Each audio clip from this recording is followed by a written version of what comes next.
Welcome to my YouTube channel study with Rahman. आज काफ़ी time के बाद वीडियो रिकॉर्ड कर रहा हूँ।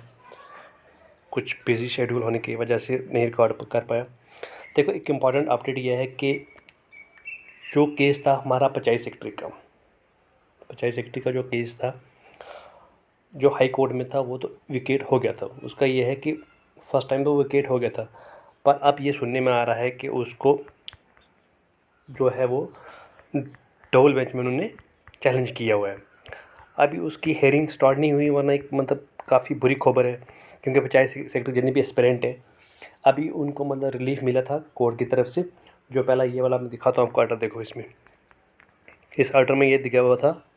जो ये ऑर्डर था वसीम नगराल साहब का, इसमें यह है, जस्ट वेट, ये वाला देखो।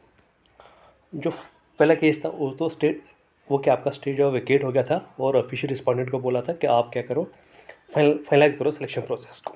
ठीक, ये जो के कोर्ट केस था वो ख़त्म हो गया था, और अब selection process continue, final list आनी थी, within days final list आ जानी थी। अभी वो फाइनल लिस्ट आ जाएगी। अभी वो जो GRS थे वो DB में चलेगी, डबल मैच वो चलेगी। अब उनका ये मसला है कि वो बोलते हैं कि हमें परमिट, एक्चुअली ये डायरेक्ट कोटा की पोस्ट है, होगा तो कुछ नहीं, वो ये चीज़ नहीं ले सकती, क्योंकि उनका वो इस जो उनका केस है GRS का वो जेन्युइन नहीं है।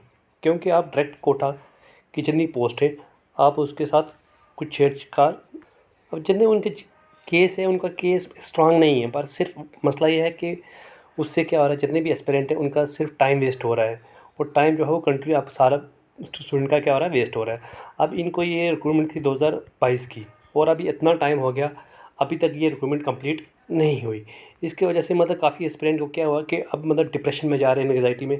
अब इतना टाइम हो गया, आपने एग्ज़ाम क्वालिफाई किया, सब कुछ किया, फिर भी कोई फ्रूटफुल रिजल्ट आपके पास नहीं आ रहा। ठीक है, अब GRS का जो केस है उससे होगा कुछ नहीं, केस तो यही 50 सेक्टर ही जीत जाएंगे, क्योंकि इनका केस काफ़ी स्ट्रांग है। तो इससे सिर्फ टाइम का ही टाइम वेस्ट हो रहा है, बाकी कुछ फ़र्क नहीं पड़ रहा है, सिर्फ टाइम का मसला है। तो टाइम, चलो जल्दी चीज़ें सारी स्टार्ट हो जाएँ, और जल्दी से जितने भी हमारे 50 सेक्टर हैं उनकी जॉइनिंग हो जाए, क्योंकि SSB का एग्ज़ाम पहले क्रैक करना, फिर उसके बाद कोर्ट केस काफ़ी अनफॉर्चुनेट है जम्मू कश्मीर में। ऐसी चीज़ें नहीं होनी चाहिए। चलो लेट्स सी, DB में गए हैं, चलो अब देखते हैं एडवोकेट क्या करते हैं, जिन्हें SSB के लाए रहे हैं दूसरे, तो वो इन चीज़ों को जल्दी सॉर्ट आउट करेंगे। तो इंशाल्लाह जितने भी एस्पिरेंट हैं 50 सेक्टर, उनको जल्दी ही जॉइनिंग मिलेगी। ये फेस थोड़ा टफ़ है, मुश्किल है, क्योंकि काफ़ी टाइम से स्टूडेंट पढ़ रहे थे, लगभग 1-1.5 साल एपटेक, कभी कुछ, और फाइनली जब जॉइनिंग का टाइम आया तो अब ये चीज़ें आ रही हैं सामने। तो ये काफ़ी अनफॉर्चुनेट है, ऐसा होना नहीं चाहिए था, वरना अब हो रहा है तो चलो आप इसका साथ हिसाब क्या कर सकते हैं। तो यही होप है कि ये चीज़ें जल्दी से जल्दी स्टार्ट हो जाएँ, कम से कम 1-1.5 महीने में स्टार्ट हो जाएँ, तो जून जुलाई अगस्त तक जॉइनिंग होनी चाहिए 50 सेक्टर्स की, तो वो हो जाएगी, क्योंकि केस इनका जेन्युइन है। क्योंकि GRS के केस में कोई दम नहीं है, उन्होंने वैसे ही लगाया है टाइम वेस्ट के लिए, बाकी उनका केस से कुछ लेना देना नहीं है। बाकी ये जितनी पोस्ट है 50 सेक्टर की है, डायरेक्ट कोटा की है। इससे किसी भी कोई गवर्नमेंट आपको ये परमानेंट नहीं कर सकती। जो कॉन्ट्रैक्चुअल एम्प्लॉयज़ होते हैं उनको डायरेक्ट कोटा के अंडर कभी भी परमानेंट किया नहीं जा सकता। तो इसमें सिर्फ टाइम का मसला है, बाकी जितने भी आपके एग्ज़ाम फर्दर होने वाले हैं, अब जितने लोगों की 50 सेक्टर में सिलेक्शन हुई है, वो प्लीज़ किसी और एग्ज़ाम में साथ साथ प्रिपरेशन करते रहो, क्योंकि ये J&K, यहाँ भरोसा नहीं है आपकी जॉइनिंग कब होगी कब नहीं होगी। तो बेटर है आपके जितने भी पोस्ट अभी फर्दर और पोस्ट आने वाली हैं, जैसे अगर हम बात करें अभी पोस्ट कौन सी आने वाली है, देखो, एक SI की पोस्ट है, वो लगभग है 750 पोस्ट है। ठीक, उसके बाद आपकी JEE की पोस्ट है, वो लगभग आपकी हैं 350। उसके बाद आपकी पोस्ट आने वाली है किसकी, NT की पोस्ट है। NT की बोलते पोस्ट काम है, NT की आई थिंक NT की पोस्ट है 38 प्लस जूनियर असिस्टेंट की पोस्ट है, वो लगभग 300 है। ठीक, और कुछ और भी पोस्ट है। आप क्या करो, साइड बाय साइड इनका भी थोड़ा प्रिपरेशन करो। जैसे 50 सेक्टर आपका लेवल 2 है, तो लेवल 4 या लेवल 5 के लिए आप प्रिपेयर कर सकते हो। ठीक है, हो सिलेक्शन आपकी हुई है, ठीक है, वो अच्छी चीज़ है, वरना आपको फर्दर एग्ज़ाम के लिए पढ़ते रहना है, क्योंकि यहाँ पे भरोसा किसी चीज़ का आप नहीं कर सकते। ठीक है। और ये चीज़ें जल्दी सॉर्ट होनी चाहिए, इससे मतलब काफ़ी एस्पिरेंट को एंग्जाइटी, प्रेशर, डिप्रेशन सब कुछ हो जाता है। अगर एक स्टूडेंट एग्ज़ाम क्वालिफाई करके भी उसको मतलब ज्वाइनिंग नहीं मिल रही है तो वो काफ़ी बैड लग के, अनफॉर्चुनेट होना नहीं चाहिए वरना हो रही हैं, आप उन क्या कर सकते हैं। ये चीज़ें सारी हमारे साथ हैं।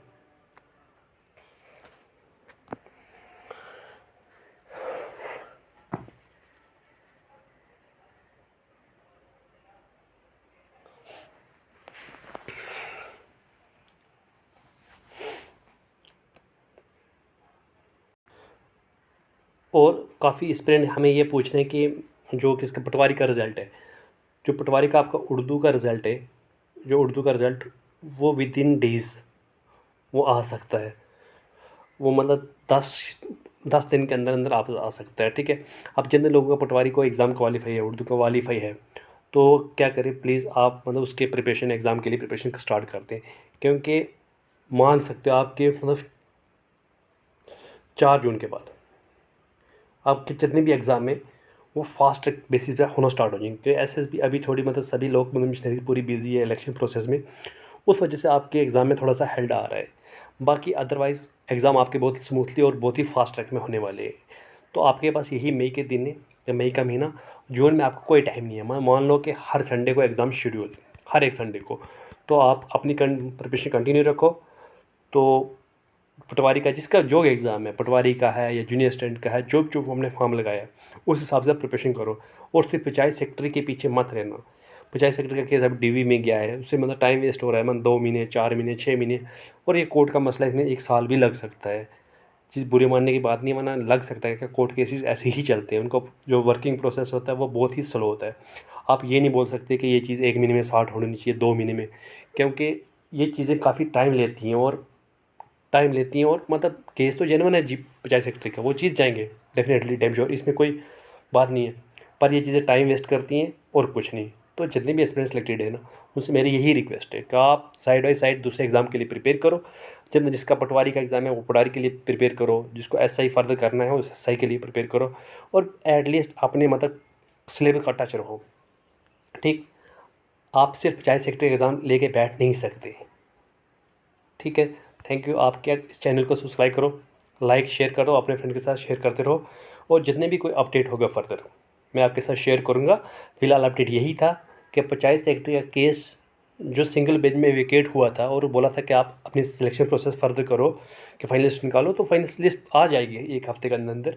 पर जो जीआरएस थे वो वाले, उन्होंने डीबी में अपना केस लगा दिया है, तो अभी उनकी हेयरिंग हुई नहीं है। मतलब अब उन्होंने कैवेट भी फाइल की है जो पंचायत सेक्रेटरी सिलेक्टेड है, तो अभी स्टे तो नहीं देंगे, तो सिलेक्शन प्रोसेस बढ़ सकता है, वरना फिर भी वो चीज़ें कहीं ना कहीं रुक जा रही हैं, जिस वजह से उन्होंने जीआरएस ने केस किया है।